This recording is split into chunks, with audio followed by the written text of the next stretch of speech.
भी कम पड़ जाए। इतने जीवन में केवल पाप ही पाप किए और जीवन में पुण्य कार्य केवल एक ही है। यमराज ने कहा बोलो भैया, पहले अपने पुण्य का प्रतिफल भोगना चाहते हो कि पाप का? तो बड़ा होशियार ये बोले नहीं नहीं नहीं, पहले तो मुझे अपने पुण्य का फल चाहिए। यमराज बोला सुनो, तुम्हारे कोई बहुत बड़े पुण्य नहीं है, केवल राम बोला है, राम, वो भी सीताराम नहीं बोला। बोलो राम के बदले क्या चाहिए? उसी पल इसको तुरंत बात स्मरण में आ गई कि गुरुदेव ने कहा था कि जो राम के बदले मिलता हो वही मुझे दे दिया जाए। तुरंत बोल पड़ा हाँ हाँ महाराज, जो राम के बदले मिलता हो वही मुझे दे दिया जाए। अब यमराज की बुद्धि चकरा गई, आखिर में राम की तुलना किससे कर दूं? राम के समान तो दूसरा कोई है ही नहीं है।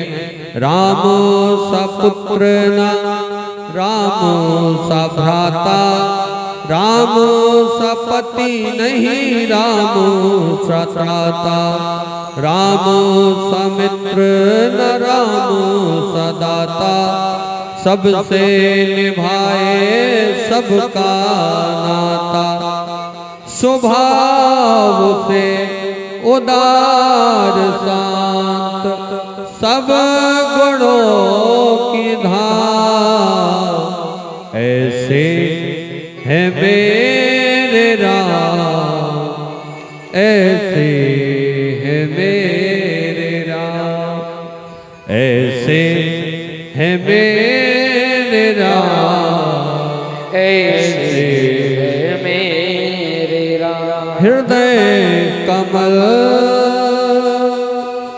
नयन कमल, सुमुख कमल, चरण कमल, कमल के तुम तेज पुंज, छवि ललित लला, ऐसे है मेरे राम, ऐसे है मेरे राम, ओ ऐसे है मेरे राम, ऐसे है मेरे राम, ऐसे है मेरे राम, ऐसे है मेरे राम।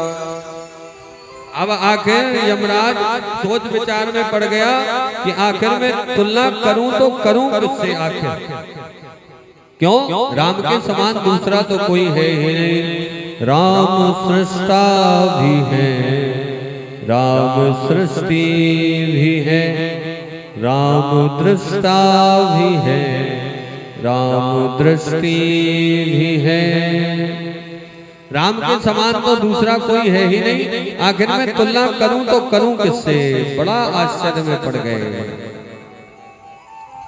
यमराज ने खूब कोशिश की, लेकिन राम की तुलना किससे कर दें ये खोज नहीं पाए।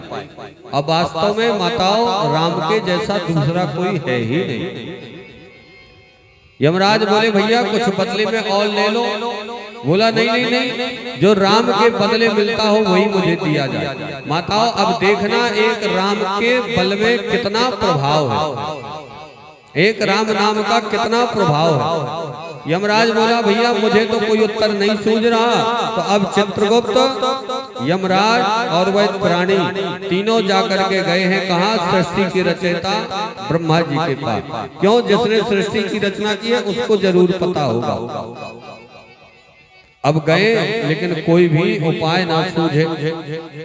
ब्रह्मा जी खूब एक मुख के नेत्र बंद करें, दूसरे के खोलें, दूसरे के बंद करें, तीसरे के खोलें, लेकिन कोई भी उपाय ना सूझे। और जब कोई भी उपाय ना सूझे तो वह ब्रह्मा जी को भी कहना पड़ा भैया राम के बदले क्या मिलता है ये तो मुझे भी पता नहीं।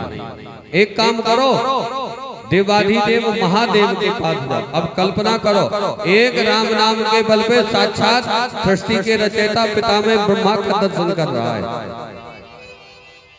अब देवाधिदेव महादेव का दर्शन करने के लिए कैलाश की ओर जा रहा है। और जैसे ही कैलाश की ओर पहुंचे भगवान भोलेनाथ ने देखा। भोलेनाथ ने कहा कहो यमराज कैसे आना हुआ।